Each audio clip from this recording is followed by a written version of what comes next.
Hello. आज हम हिंदी व्याकरण में विसर्ग संधि पढ़ेंगे। पिछले वीडियो में हमने व्यंजन संधि पढ़ी और अब पढ़ेंगे विसर्ग संधि परिभाषा।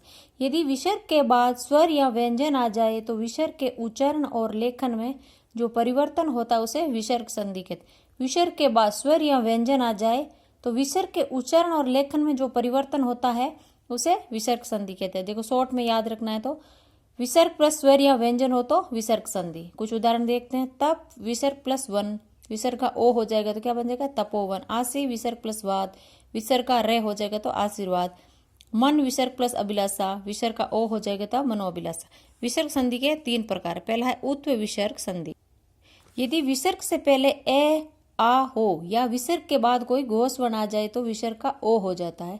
विसर्ग से पहले ए आ और विसर्ग के बाद घोष वर्ण, तो घोष वर्ण क्या होता है वर्ग का तीसरा चौथा पांचवा वर्ण और य र ल व और है, तो क्या हो जाएगा विसर्ग का ओ हो जाएगा। मन विसर्ग प्लस हर, मन अ आ रहा है और है क्या है घोष वर्ण है तो क्या हो जाएगा विसर्ग का ओ हो जाएगा तो मनोहर।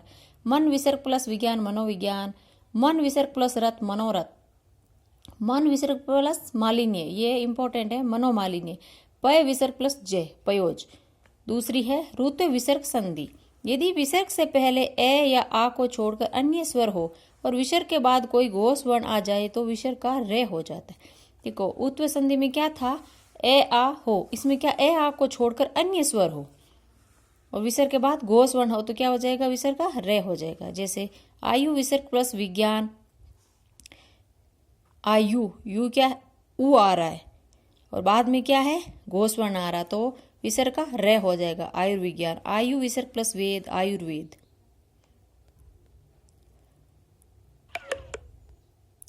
धनु विसर्ग प्लस दर धनुधर। प्रादु विसर्ग प्लस भाव प्रादुर्भाव, इसका अर्थ होता है उत्पन्न होने का भाव। बहि विसर्ग प्लस गमन बहिर्गमन। आवि विसर्ग प्लस भाव आविर्भाव। आशी विसर्ग प्लस वचन आशीर्वचन। तीसरी है सप्त विसर्ग संधि। पहला नियम है यदि विसर्ग से पहले ए आ हो और विसर्ग के बाद क प वर्ण आ जाए तो विसर्ग में कोई परिवर्तन नहीं होता है और विसर्ग ज्यों का त्यों ही रहेगा। देखो पहले क्या विसर्ग से ए आ, बाद में क्या क पे वर्ण हो तो विसर्ग ज्यों का त्यों ही रहेगा। जैसे मन विसर्ग प्लस कामना मन विसर्ग कामना। यश विसर्ग प्लस कामना यश विसर्ग कामना। रज विसर्ग काम प्लस कण रज विसर्ग प्लस कण है तो रज विसर्ग कण आ जाएगा। अंत विसर्ग प्लस पुर अंत विसर्ग पुर। तप विसर्ग प्लस पूत तप विसर्ग पूत। पय विसर्ग प्लस मान पय विसर्ग मान। इसमें ए आ ए है फिर क्या है कै वर्ण है तो क्या हो जाएगा विसर्ग ज्यों का त्यों ही रहेगा।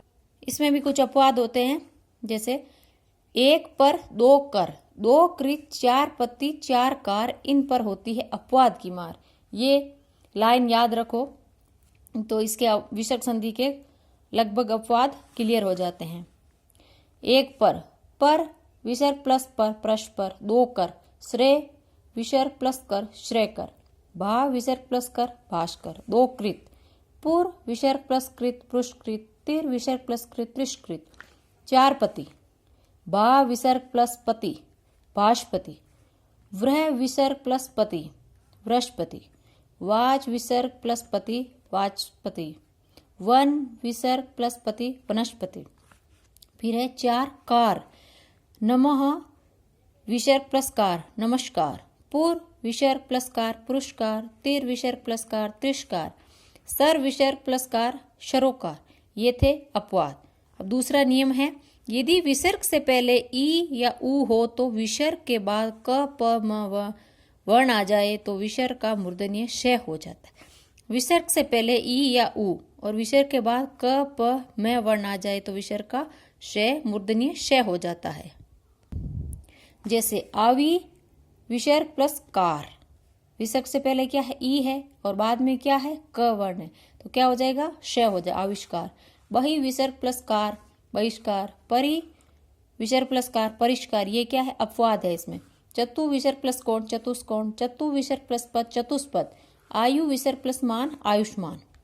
तीसरा नियम है स्वर विसर्ग प्लस स्वर ए को छोड़कर तो विसर्ग का क्या हो जाएगा लोप हो जाएगा। यदि विसर्ग से पहले स्वर हो विसर्ग से पहले स्वर हो और विसर्ग के बाद भी स्वर हो लेकिन ए को छोड़कर, तो विसर्ग का लोप हो जाता। देखो, अत विसर्ग प्लस एव, विसर्ग से पहले क्या है? स्वर है, ए है। विसर्ग के बाद भी स्वर है, तो विसर्ग का लोप हो जाएगा। अतएव पय विसर्ग प्लस आदि, पयादि। यस विसर्ग प्लस इच्छा, यस इच्छा। मन विसर्ग प्लस उच्छेद, मन उच्छेद। तत् विसर्ग प्लस एव, तत् एव। चौथा नियम है, यदि विसर्ग के बाद च छ श वर्ण आ जाए तो विसर्ग का तालव्य श हो जाता है। विसर्ग के बाद च छ श आ जाए तो विसर्ग का तालव्य श हो जाता है। देखो, क विसर्ग प्लस चित, विसर्ग बाद च आ गया तो क्या हो गया? ये श हो जाएगा, तो कश्चित। अंत विसर्ग प्लस चेतना, अंतश्चेतना। नी विसर्ग प्लस छल, निश्चल। दु विसर्ग प्लस शासन, दुशासन। दु विसर्ग प्लस चक्र, दुष्चक्र।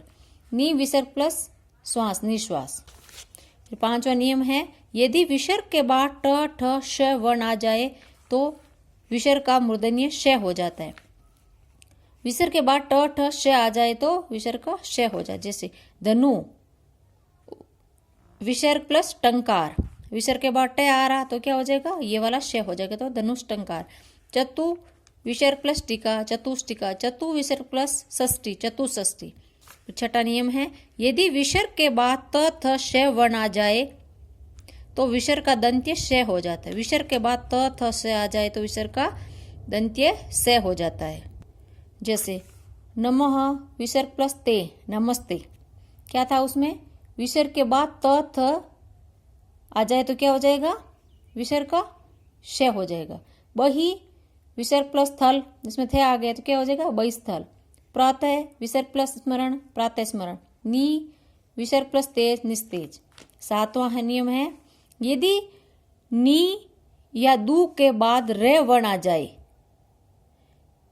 तो वी नी या दू में आने वाले विसर्ग का लोप हो जाता है और नी और दू में प्रयोग होने वाले ई ऊ का दीर्घ ई ऊ हो जाता है।